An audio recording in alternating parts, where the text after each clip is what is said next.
Hi, welcome to my parsha share this week, Parshat Mishpatim. It's a pleasure to have you all listening, watching, and if you want the source sheet, you'll be able to click on the link that we provide for you. If you want to subscribe to my channel, whether you're watching this on YouTube or listening on SoundCloud, there's ways of doing it at the bottom of your screen, or on SoundCloud, you just have to subscribe to the channel and you'll get regular updates of when I release recordings, videos, etc. Parshat Mishpatim, a fascinating parsha. This week we're going to look at my grandfather's sefer, Mikdash Halevi, various different ways of looking at the first portion of Parshat Mishpatim. It's more general observations and some wonderful stories, which I'm going to share with you today through the eyes of my grandfather, Rabbi Yosef Tzvi Halevi Dunner, who was the Ravid of London. He was the Rosh Bezdin in London for 50 years, more than 50 years. And he did an incredible job as one of the premier rabbis of Europe. And also after he passed away, we published this sefer, the family published this sefer of his Divrei Torah on the parsha. We're now publishing Svarim of his Minhagim, the customs of German Jewry, as practiced by him throughout his life and analyzed and annotated by my dear cousin in Bnei Brak, Ze'evi. And an incredible work. We've already come out with one. We're coming out with the second one, which is the Minhagim to do with Shabbos. That's hopefully going to be over the next few months.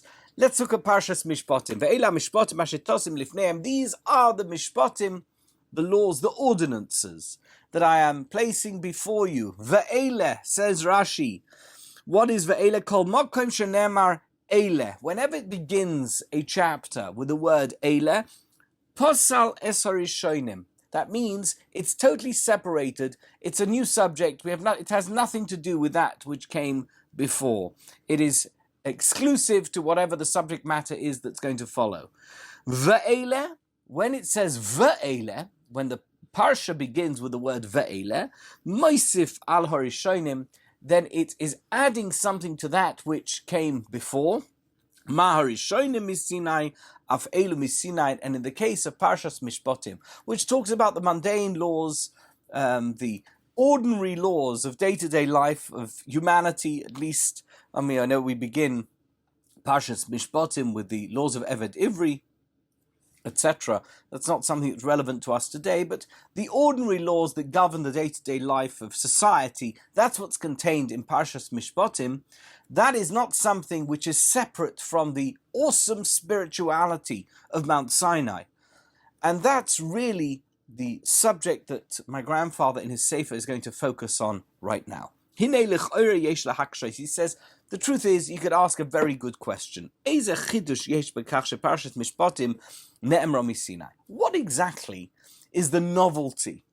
How exactly are we to assume that this is some great chiddush, that the parsha that we're about to read, Parshat Mishpatim, with all the laws pertaining to how we govern a society, that this is something not coming from Sinai? Of course it comes from Mount Sinai. Everything in the Torah comes from Har Sinai. Why would we assume differently? What is the chiddush here? Every part of the Torah, in every aspect, in every detail, Nemrami Sinai, comes from Mount Sinai, emerges, emanates from the Sinai revelation. Why would this one, this particular parsha, which deals with the laws of society, civil law, why would that be something that would be different from every other aspect of the Torah that deals with law? The Nira Loimai suggests as follows. We have a Masechta in Shas in the Shisha Sidrei Mishnah, in the Talmud, called Maseches Avos. We call it Ethics of Our Fathers, Pirkei Avot. I've given many shiurim on Pirkei Avot. You can check out my website. I'm not quite finished yet. I think I'm somewhere in chapter 3 of Pirkei Avot. We'll get to the end eventually. But you can hear in the introductory paragraph, in the introductory piece of Pirkei Avot, something that makes no sense in the context of other Masechtas, of other tractates in the Talmud. How does it begin? How does Pirkei Avot begin? In a way that's completely different, that separates it out from every single other Masechta in Shas. Moshe kibel Torah Sinai. Moses received the Torah at Mount Sinai. Umasar Yeshua, and do you know what he did? He gave it over to Joshua, to Yehoshua, to his disciple, to his student. Yehoshua Lizkenim, Yeshua took the Torah from Moshe and he handed it over as a legacy to the elders who followed him. Zkenim el-Neviim. The Zkenim took that legacy from Yehoshua and they handed it over to the prophets that came after them. Neviim Masru al-Anshe Knesset Agdola, and the Neviim, who lasted quite some time, from Shmuel Hanavi all the way through until the final Nevi'im, they gave it over to the Anshe Knesset Agdola at the beginning of the time of the second Beis Hamikdash. So for many hundreds of years, the Torah was in the territory belonged to, was being poured over and taught by the Nevi'im, by the prophets of Hashem. And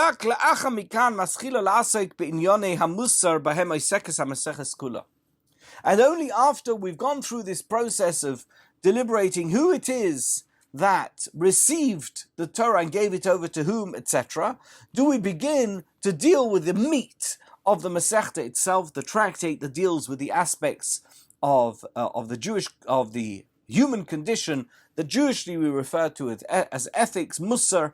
It's the way we conduct ourselves in our lives. It's not necessarily law, but how we're meant to conduct ourselves in a proper fashion. So the question is, why is Maseches Avos? This is what not just the Bartanura asks, but every single one of the Mefarshim on the Mishnah asks, why is it that Maseches Avos deliberately, specifically, uniquely requires this rather unusual introduction? So my grandfather says this is a problematic introductory Mishnah. Madua lo pascha Maseches miyad. Why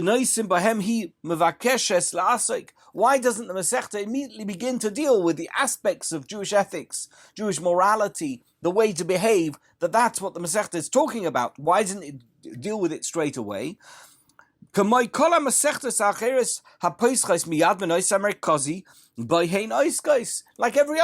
in Shas, let's take Maseches Brachos, that's the first Masechta in Shas. How does it begin? How do we begin the Masechta? By talking about the central theme, which is, we begin with the concept of Kriya Shema, and that's how the Mishnah marches in. It dives right in, talking about Kriya Shema, because that's a central aspect of the tefillos, of the prayers that we have to recite on a daily basis. It continues talking about the Kriya Shema of Shachris, then we talk about Shemona Esrei, then we talk about Brachos, all the different aspects of Maseches Brachos that we deal with in the Masechta, in the Mishnayos. Why doesn't that have introduction? Because of course, when you're dealing with a subject matter at hand, you dive right into it. You don't need an introduction. And that's how, in fact, what the Gemara often does at the beginning of a Masechta is after the first Mishnah, it says, Minohanimili. How do we know these things? In the beginning of Maseches Brachos, in fact, that's exactly what happens. So how do you know that you have to say Shema? Why was there this assumption that you need to say Shema? But that's not the problem of the Mishnah.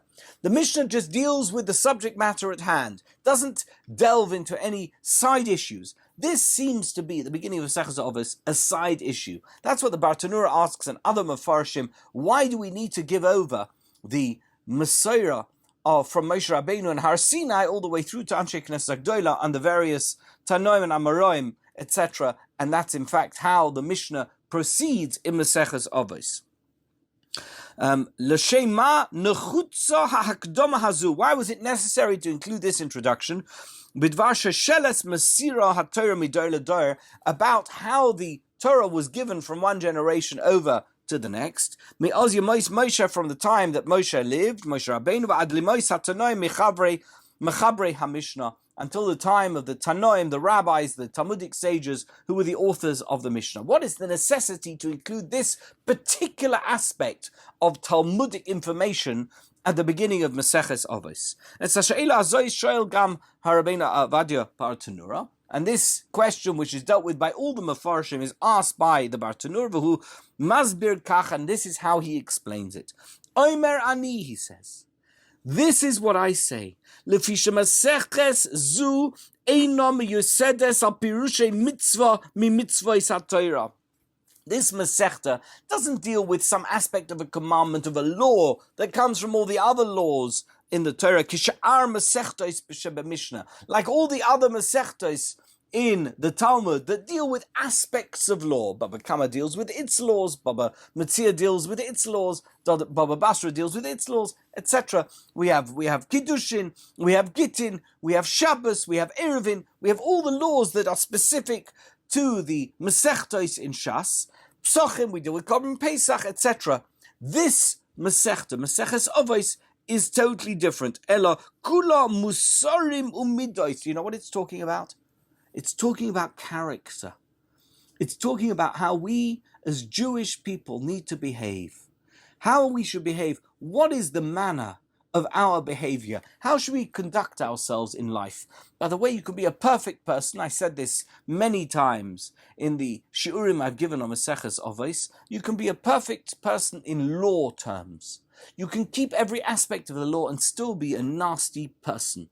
Still be not nice. Still not know how to behave in terms of interacting with other human beings. Maseches Avos is to teach you how to be a decent person, how to be a good Jew, not just because you've observed the mitzvahs, but because you understand their essence. You understand what it means to be a good Jew. Says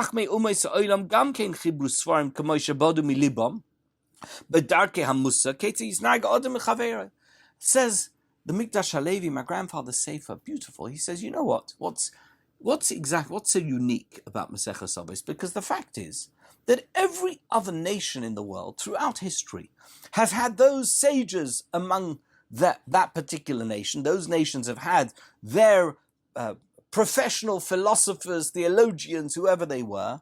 They're great people who have written down, who have recorded what it means to behave as a good human being, but it's always been according to what they think is the right thing. What is it that you need to do in order to be a good human being? Hammurabi, who was around the same time as Avram Avinu and the Avos, etc., the very beginning of human history, he was a person who recorded Hammurabi's laws. Now, where did he get those laws from? He didn't get them from Hashem. He got them from himself. He was probably a very good person. And he knew that people have to behave in a particular way if you want society to function. You can't have a society that doesn't function. You need to be able to live with your neighbors. You need to be able, as a city, to live with the city that's a few miles away. You need to live in the neighborhoods that you live. There's different groups of people. You need to be able to interact with each other without there being too much friction. So you have laws. There shouldn't be theft. There shouldn't be misbehavior. There shouldn't be adultery. There shouldn't be murder. All these things are very important because you want to govern society. You need to have some type of restriction in place to make sure that if you cross a red line, that society, that whoever it is that makes sure the society is functioning, is going to pluck the people who don't behave correctly out of that society and treat them in the way that they need to be treated, punish them, whatever it is, so that society can be governed. As Pirkei Avos says, if you don't have judges, if you don't have policemen, you should know that you will be consumed. And we've seen it so many times in history, how the moment that there is no law and order, there is anarchy. But that's not something that's unique to the Torah. That's something that every society throughout history has understood. That's what my grandfather writes here. He says that every single society has come up with their version of civil law, of how one must conduct oneself. Whatever it is that they thought was correct. In this particular respect, he's talking about, and we're referring back to Pirkei Avos, how people should conduct themselves. What is considered to be nice behavior, the etiquette of a good human being.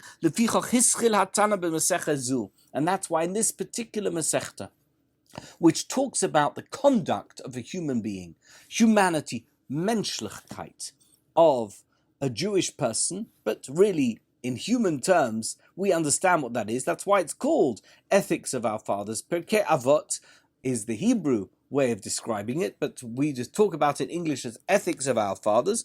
Moshe Kibel Torah Sinai, says my grandfather. Don't think that this is something that is come up, that somehow there were boich svaras here. that there was a bunch of people who got together around a table and they decided this is the way that people should conduct themselves and it's good behavior. No. Moshe Kibel Torah Sinai. Moshe received the Torah at Mount Sinai. Lo malacha. Shamidos v'musarim shebazu ha'maseches. He wanted to tell you that Tanoim, those Talmudic sages who composed Maseches Avos, wanted you to know that these laws, the laws pertaining to human behavior that are contained in Maseches Avos, lo bodu oisam chachmei hamisha milibam. This is not something that the sages of the Talmud came up with on their own. Ela af elu ne'emru b'Sinai. Even these were said at Mount Sinai. The whole idea of how a human being should behave is something that is embedded. This is what the Dunner says, is embedded in the Sinaitic revelation. Harelonu. From this we can see, Ki choshuv la'aroiches ha'havchona haberua bein hanimusim v'hanagos shel umos ha'olam. We must make a clear differentiation between those manners and the behaviors of the umos ha'olam, of the nations of the world, לבין הנימוסים וההנהגות אשר אנו נצטווינו בהם מתוקף היותנו בניו של מקום. Between the manners and the behaviors of the Jewish nation, from the moment we were formed into the Jewish nation, we became the children of Hashem. Zera Avram Ohavai, the descendants, the seed of Abraham, his beloved, Asher Kiblu es Torasai be'emdam lifnei Har Sinai. They received the Torah at Mount Sinai. We stood at the foot of Mount Sinai as we learned in Parshat Yitro. We said, Na'aseh v'nishma. We were ready, we were willing, we were able, we were going to become, and we are. We have remained, we have endured as the nation of God, as the chosen people. Everything about the Torah is about Hashem. It's not about what we think is correct. It's about Hashem. It's so important for the Torah to inform us, and not simply to inform us, to underscore that our manners and our behaviors are not like the manners and the behaviors of the nations of the world. They were given to us at Mount Sinai from Hashem himself. Hashem wants to make sure that we behave correctly, that we know what we're doing, that we are good people. And he gave us over all the different methods, all the methodologies of our behavior so that we can know how to conduct ourselves in life. And therefore, we can see from this idea that's conveyed to us by the Dunner at the beginning of Maseches Avos. This Rashi is creating a perush about the word ve'ele as opposed to ele to tell us something that's really, really important. That Parshas Mishpatim, which talks about civil law, everything that's contained in Parshas Mishpatim, nitnu lanu misinai. It comes from Mount Sinai. B'chtei shelo yokum mandahu v'yanase litoin tichukim elu shehem memoiniyim b'yasoidam. There shouldn't be anyone who ever comes up and says, you know what, Parshas Mishpatim, wonderful parsha. Of course, it's in the Torah, but you should know this is dealing with financial matters. This is dealing with civil matters. Hinom me'en chuke hagoyim asher bodu milibam. It's no different than the chuke hagoyim, the laws of society, in any given society. It doesn't matter where you live and in what era you lived. There were always laws governing how you behave, how you deal yourself in business, what happens if somebody damages another person, if somebody falls, whatever it is, all the different aspects of behavior that you need in order to conduct a society. What do you do in given situations in terms of civil law? That's something that's not unique to the Jewish nation. It exists very much among all the other nations of the world. You might say, somebody might say, at some point in history, and they have many times, these are just laws, and they exist everywhere in society. They're just the same as the laws of the nations of the world. But the laws of the Torah are not the same. No. The laws of the Torah are not like laws which can evolve, that they can change, that somehow there is an ability to tweak them, to inflect them, to somehow create some change in them, which is going to mean that the laws are totally different from place to place and from time to time, that somehow it worked then but it doesn't work now, it worked there and it doesn't work here. There's no such thing with the laws of the Torah. These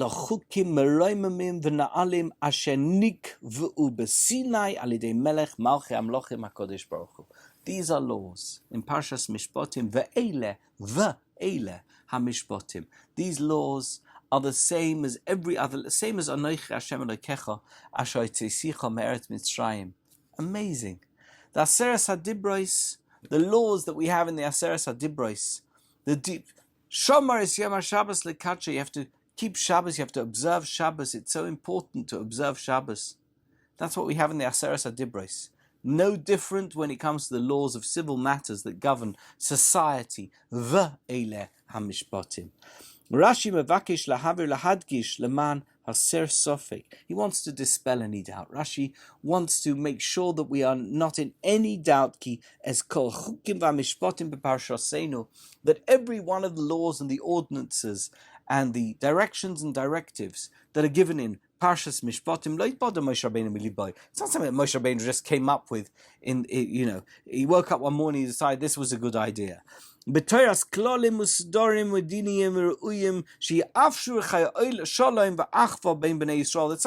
is what he came up with. He's a very bright fellow. He woke up one morning and decided, you know what, I think it would be a really good idea if this is the way we conduct our business life. Because I want everyone to be happy, and I want everyone to, live in a society where they feel safe, and then they feel protected if something goes wrong. They feel the law is on their side. This is Moshe Rabbeinu. After all, he was the leader of the Jewish people. Maybe he came up with this idea. Elo kibel oisem Sinai, says the Mikdash Halevi, not at all. Kibel oisem Sinai, every single one of these mitzvahs in Mishpatim, ve'ele mishpatim, he received them at Har Sinai mipi HaKadosh Baruch Hu b'chvoido v'atzmai lefichach, and therefore me'acha v'aklolim v'achukim alo nikvu al pi tzorech hador.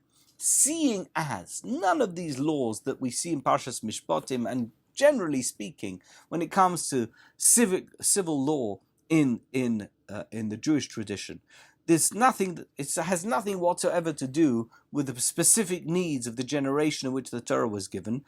You have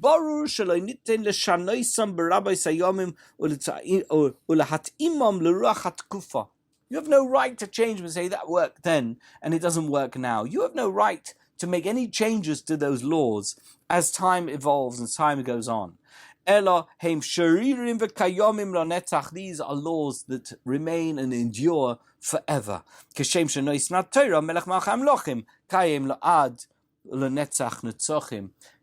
as Hashem himself is someone, a God who endures and lasts forever and forevermore. And says my grandfather, this turns the Dvar Torah into something deeply personal. He says, I just want to remember, and I want to tell you something very, very important.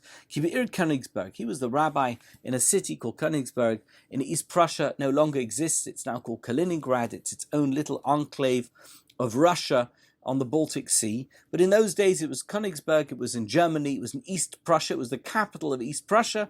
And my grandfather in 1937, after he'd finished, I think, in fact, in 1936, very soon after he finished at the Berlin seminary, the yeshiva of Rabbi Yaakov Weinberg in Berlin, where he got smicha. He was there for 4 years between 1932 and 1936. He got smicha, and he was appointed to be the chief rabbi of East Prussia, and he was the rabbi of Königsberg, which was the capital city. He said, I want to tell you something. Do you know what Parshas Mishpatim was called in the city of Königsberg? When I was the rabbi there, it was known as Shabbos Shulchan Aruch. Beautiful. They had a special Shabbos every year that was called Shabbos Shulchan Aruch. What does that mean? Al pi divrei Rashi ala posik denan. This posik, there's another Rashi that says as follows: Asher tosim lifneim. It says ve'ela hamishpatim asher tosim lifneim. What does Rashi say?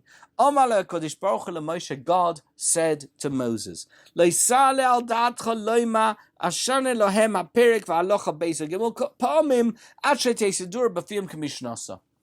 Don't think to yourself that you simply have to give over this information as if it's, when I studied driving, I know I use traffic analogies and motoring analogies. I'm very fond of that. When you study driving, you get a little book that gives you, in England it's called the Highway Code, and in the United States there's also the booklet that you get that teaches all the laws of the particular state that you're in, of how you should conduct yourself while driving, etc.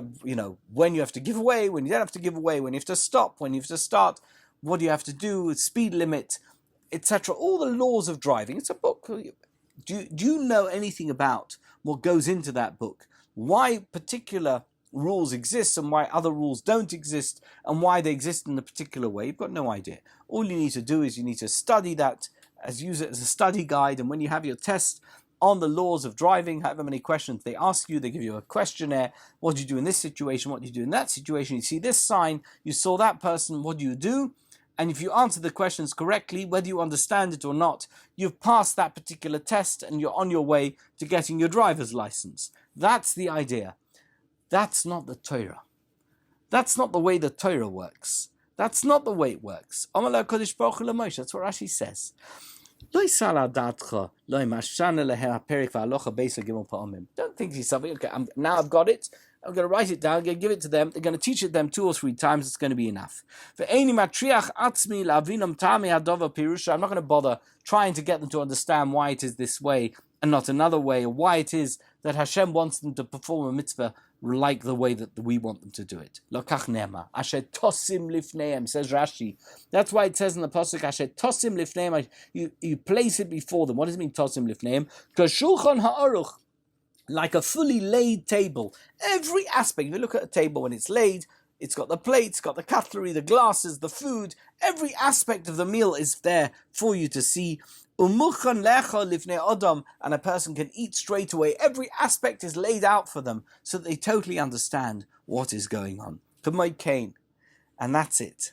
But Parshas Mishpatim, Mufuratim loiv ikri hadinim v'halacha shel dinei momenos.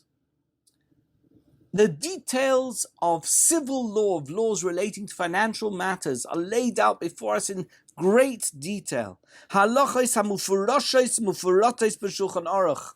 It's laid out for us like a laid table. Every detail and every aspect is put in front of us so that we can see it. And therefore it is fitting that on the Shabbos, when we read this particular portion of the Torah, Likore b'shem Shabbos Shulchan Aruch, that we should call it Shabbos Shulchan Aruch. I don't know how many people who are watching this and who have studied Parshas Mishpatim in the past have ever thought of it in those terms. So can you imagine you had every year a Shabbos that you called Shabbos Shulchan Aruch Shekain Hi Kashulchan Aruch Lidinei Momenos, because it is indeed Parshas Mishpatim uniquely has, I'm not sure it has most mitzvahs of any parsha in the Torah. I think there's a parsha in Dvarim that has more, but it contains so many mitzvahs, and this is the first time that we have a parsha that has so many mitzvahs relating to financial matters. It is appropriate for us to call it Shabbos Shulchan Aruch. For Omnam, Ba'isa Shabbos, says my grandpa, on that particular Shabbos in Königsberg where he lived. No goya b'Königsberg sharav ha'ir noise drosha. The rabbi of the city, that was him in those days, would give a Shabbos drosha. It was a Shabbos Shulchan Aruch drosha, like he gave a Shabbos Hagodl drosha and a Shabbos Shuvah drosha. Kasher b'drosha zu hu haya ma'ire es habrios lischazek b'diktuk ha'alochos v'mitzvos. On that Shabbos, he would give a drosha in which he would encourage people to strengthen themselves in terms of diktuk halacha and in the observance of mitzvahs. Ulahakpit al shmiras kol chelkei Shulchan Aruch leprota, because it was called Shabbos Shulchan Aruch, he would specifically focus on the fact that they should observe all the halachas of Shulchan Aruch in every detail, befrat, and in one particular detail, al shmiras hilchos choshe mishpat, on financial matters, that they should be very, very careful. They should make sure to observe those mitzvahs properly, not ever imagine that those mitzvahs aren't important. those halachas which pertain to financial arrangements between two people. And here in Parshas Mishpatim we talk about them in particular. Parshas Mishpatim was Shabbos Shulchan Aruch in Königsberg. I want to tell you something about Königsberg. I think it's interesting. So there was a massive shul in Königsberg. It was called actually the new shul, the new synagogue. Here's a picture of it. I'm sorry for those of you who are listening, you can't see the photograph, but here's a picture of the synagogue as it looks. It's been colorized. This was the synagogue in Königsberg. It was built, I believe, in the late 19th century, and it was destroyed, sadly, Kristallnacht, November 1938. It was burnt to the ground. They destroyed it. They took all the Sifrei Torah, they burnt them, they destroyed them, they burnt the building down, and it was completely destroyed. I have to tell you, Königsberg, in East Prussia, it was on the Russian front, and at some point the Russian army took Königsberg, but in order to do so, they needed to bomb it, and they bombed Königsberg out of existence. I have to tell you to what extent, that many, many years later, my grandfather returned to Königsberg together with my father, and they went there, and they discovered that the original streets had been so obliterated that when they rebuilt the city of Königsberg, now called Kaliningrad, they didn't build it on the same street grid that had existed before the Second World War. There was no remnant of that street grid, and they just built, as if it was a flat piece of land, they built a city on a totally different street grid. And in order for them to know where particular places were in the city that had been there before the Second World War, for example, my father wanted to know where he was born. What they did is they created two maps. They had a map underneath of the existing Kaliningrad street map, and then they put a map, a tracing paper that you can see through, of the streets as they had been before the Second World War, which was a totally different grid. And if you look on that map, and you can see in a particular place where you were born, even though it may be in the middle of a building or in the middle of a parking lot. You know, there was a building before the Second World War, and now it's a parking lot or whatever it is, because the whole place was destroyed legamra. Nothing exists. But my father, in the 1990s, decided to re-establish the community in Königsberg, which he did do, and he brought my grandfather to install the new rabbi, the first rabbi of Kaliningrad, Königsberg, that had been ever a rabbi of that city since 1938, when my grandfather left. And this was, I think, in 1998, or around that time. So many, many years had passed. It was decades later, and they installed the rabbi. I believe the rabbi is still there.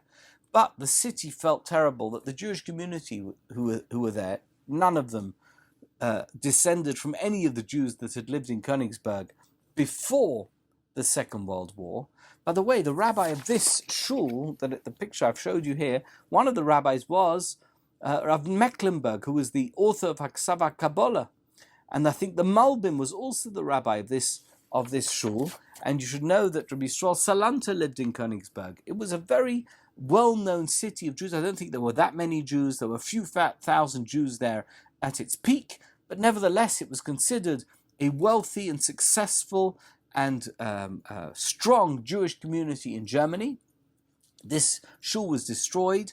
The city of Kaliningrad, which is considered a district in Russia, even though it's separated from Russia by a strip of land, they decided they're going to rebuild this shul. And they did. I have a photograph here of the shul that was opened. It's in the same location, more or less, that the old shul was, and it's based architecturally almost entirely on the original shul. I'm showing you both photos, so you see the similarity is very, very strong. They used the original architectural drawings, and they based it on that, and they rebuilt the shul. In 2018, it was open. I don't know how many people daven there on Shabbos. I've never been to Kaliningrad. I'm not sure I will ever go. I just think it's a fascinating piece of information. And it's something to do with my heritage. My grandfather being the rabbi there. My father was born in Königsberg. He left in 1938 as a young child, returned there many decades later, and he was able to re-establish the community there 60 years later. But it is an incredible testament to the endurance of Jewish life, not just in places that you'd expect, but in a place like Königsberg, Kaliningrad, which Königsberg had a community from the 1700s onwards, was destroyed by the Nazis in 1938, and was re-established there in the 1990s, and it continues to be there to this day. Let's continue with the next part of the parish of the Mikdash Halevi on Parshas Mishpatim.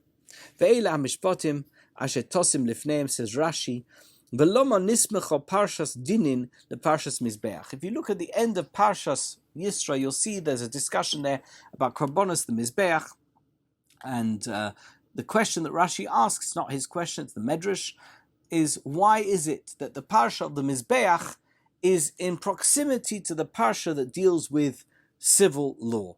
Loima lecha, says Rashi, it's to teach you a very important piece of information. Shetosim Sanhedrin Eitzel HaMizbeach. That when you're going to have a Sanhedrin, at the time of the Beis HaMikdash, the Supreme Court of the Jewish people should sit, it should reside, it should meet, its sessions should take place next to the Mizbeach, and in fact that's the way it was in the Azara of the Beis HaMikdash. There was a particular location that was set aside for the Sanhedrin. It should be in proximity to each other. So the reason why the parsha of the Mizbeach at the end of Parshas Yitro is just before the parsha of Mishpatim, which deals with civil matters, because the Sanhedrin would rule on civil matters, and it's important that the Sanhedrin should be in close proximity to the Mizbeach. Lich'oira nira lahoisiv tam noisaf milvada tam shehizker Rashi. Says the Mikdash Halevi, I want to add another reason as to why the Mizbeach should be in such close proximity, in addition to what it is that Rashi says. And it relates to what Rashi actually himself said on the final pasuk of the previous parsha. The pasuk says there, you shouldn't go up on the Mizbeach in such a way that you will reveal your nakedness. And why should that be? Pirish Rashi, you shouldn't reveal your nakedness when you're going up on the Mizbeach,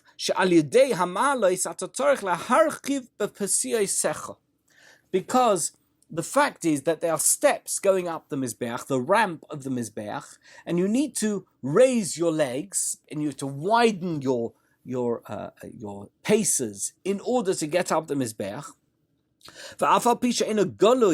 Gilui erva mamish, it's not something that would actually ultimately reveal your nakedness. Why not? Sharik siv, what did the kohanim wear? Va'asei lahem michnasei ba, they wore pants, they wore trousers underneath. So even though when you widen your pace, you're not going to reveal your nakedness, nevertheless, mikol mokim harchova sapsios korav legilui erva hu.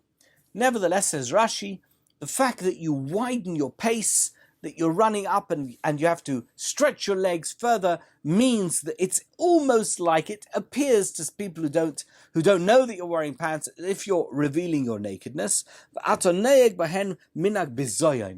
therefore the ramp of the Mizbeach is going to be embarrassed. You're going to embarrass it because it's almost as if you're revealing your nakedness, because you're not walking in a refined manner, you're running up and widening your paces. That's not appropriate. Dvarim Kal V'chomer, says Rashi, an incredible thing. It is a Kal V'chomer.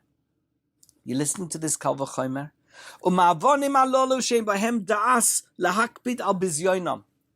These stones that make up the Mizbeach, the ramp of the Mizbeach, they're not fussy about. But do they know that you're embarrassing them? Do they feel embarrassed? Come on, of course not. And nevertheless, the Torah teaches you, you shouldn't behave in a way that could embarrass them if they were conscious, if they were sentient. You shouldn't behave that way, because in that case you would be embarrassing to them. Your friend who is created in the image of God, of your Creator, and they are fussy. Human beings are fussy in the way that you treat them. Are you treating them with dignity or not? All the more so. Says Rashi, the way we behave by the Kohen behaves by going up on the Mizbeach should teach us all a lesson of how we should behave towards our fellow man. Harilonu ki parsha kodemes mesemes ba'alocha sheyesh bo kedei lelamdeinu al goydel chayvas hazehirus b'chvayda shel hazolos. You should know something. The final posuk of the previous parsha says, the Mikdash Halevi is there to teach you of how we should relate to others and always treat others with the utmost and the greatest respect. It's one of the most important aspects of the laws of Ben Adam L'Chaver, of how we conduct ourselves with other people. Therefore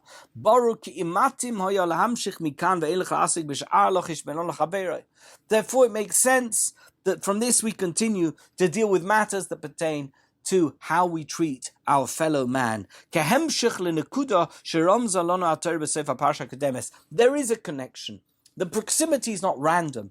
The Mizbeach, how you treat the Mizbeach, is there as a springboard, is there as a platform for the next part of the Torah, which is there to tell you of how we should treat our fellow man. Now, but I want to say something more important. Says the Mikdash Halevi, I want to focus on something which is even stronger. I want to underscore a particular point that is brought out here. Ki parshaseinu paiseches davka beparshas Evet Ivri. How does Parshat Mishpatim begin? It begins with the parsha of Evet Ivri. What's an Evet Ivri? An indentured servant. Somebody who, because they owe money, because they have no means of paying that money back, have to sell themselves into service to a Jewish owner, and they have to work off that debt because the money that is paid in order for them to work is paid to the person that the Eved owes money to, and that's the way that they can pay off their debt. It'd be a waste of time to throw them into jail, but at the very least that someone benefit from the fact that they are working for them, and they're going to pay for it, and that money is going to be used to pay off the debt that is owed by that person. But now we're going to see that by means of what we've just explained is going to be a beautiful pshat. It's really going to fit in so wonderfully. We know that a master who has bought himself an Eved Ivri, this indentured servant, this Jewish servant, muteles choiva gedola lishma kvoidai shel avdai v'lidai l'ktavosei.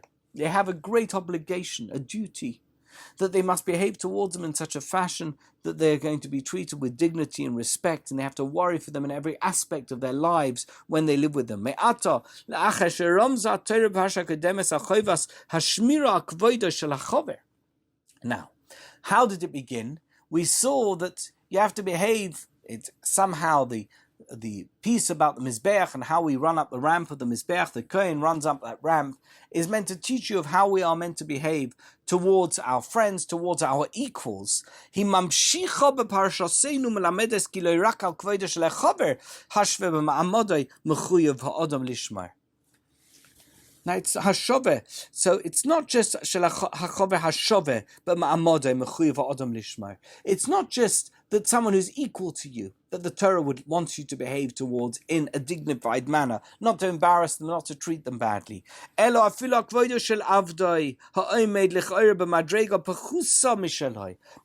to your indentured servant, someone who is forced to work for you, is in a lower position than you, a lower rung of the ladder to you. Even to that person you have to behave with such dignity and respect, and treat them in the way that that every other human being needs to be treated. You might think, okay, the Torah wants us to behave towards those who are equal to us in a particular way, but those who are lower than us, whatever that may mean in your mind, we don't have to behave that way? Absolutely not. He has to be on guard, and he has to make sure that that person feels treated like an equal, with great respect, politeness, that their needs are taken care of, that you feel a sense of duty towards them. And there's another way of looking at this, which is absolutely beautiful. The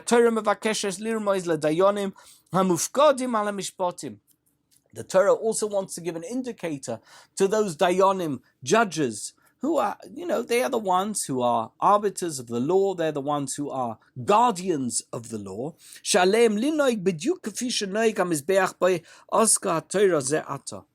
They have to behave like the Mizbeach. Think about it. The Mizbeach behaves in a particular way, and that's how Dayanim, that's how judges have to behave. Geshem shemizbeach in a mavdo bein korban ha'oni the korban ha'osher.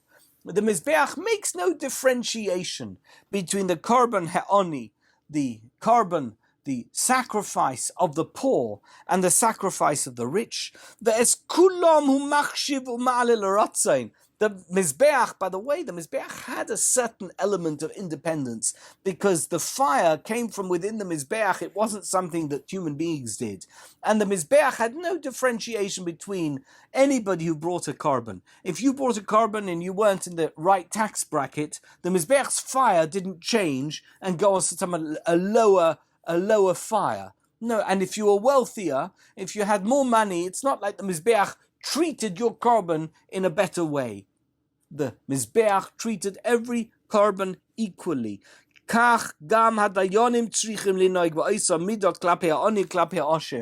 too, that's the way Dayanim have to behave towards everyone who comes in front of them, whether they are wealthy or whether they are poor. Mibli kol hanoga shel efa ve'efa chalila. Shouldn't in any way differentiate between different types of litigants that may come in front of you as a dayan, to think to yourself, okay, by the way, it doesn't mean you can't have a bias towards the poor over the rich, or of the rich over the poor. Everybody must be treated equally. Everybody must be treated in the same way in order for the law to be just and for there to be justice for all. We'll leave it here for today. Thank you so much. Thank you.